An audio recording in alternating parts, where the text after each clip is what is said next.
Sirdaryoda 310 million so'mlik ichimlik suvidan noqonuniy foydalangan byudjet tashkiloti sudlandi.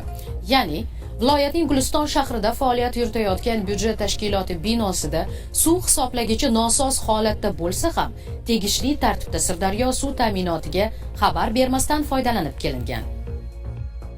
Mazkur holat o'tkazilgan nazorat reyd tadbirlari davomida aniqlangan. Oqibatda tashkilotning mazkur harakati noqonuniy deb topilib, Guliston tumanlararo iqtisodiy sudining navbatdagi sud majlisida ko'rib chiqildi. Muxbirimiz Mag'firat Xudoyberdiyeva mavzuni davom ettiradi.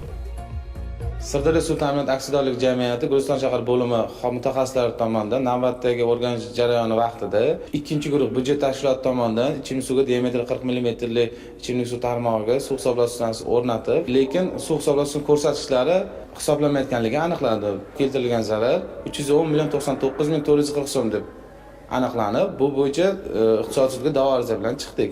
Sud majlisida ma'lum bo'lishicha, suvni hisobga olish asbobi tekshirilganligi to'g'risida tuzilgan so'nggi dalolatnoma sanasidan boshlab asbob ishidagi nosozliklar bartaraf etilgan yoki yangisi o'rnatilgan sanagacha bo'lgan muddat hisobidan to'lovlarni amalga oshirish tashkilot mutasaddilariga aytilgan. Lekin sud majlisida ishtirok etgan javobgar vakili ushbu suv tarmog'idan javobgardan tashqari yana boshqa tashkilotlar ham foydalanib kelishini vaj qilib e'tiroz keltirgan bo'lsa-da, sud muhokamasi aniqlanishicha ushbu suv tarmog'idan faqatgina javobgar bilan tuzilgan shartnoma asosida munosabatlar tartibga solinishi, ushbu suv o'lchagich asbobi bo'yicha javobgar zimmasiga yuklatilganligi aniqlandi.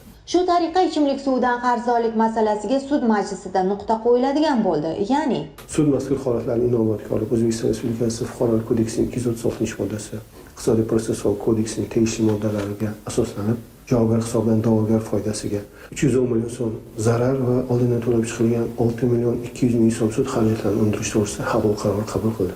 Demak, suv tekin deya noto'g'ri o'ylagan mas'ullar sudning ushbu qarorini ijro qilish davomida suvning ham o'z hisobi borligini tushunib yetadigan bo'lishdi. Bu kun Mag'firat Xudoyberdiyeva, Sirdaryo.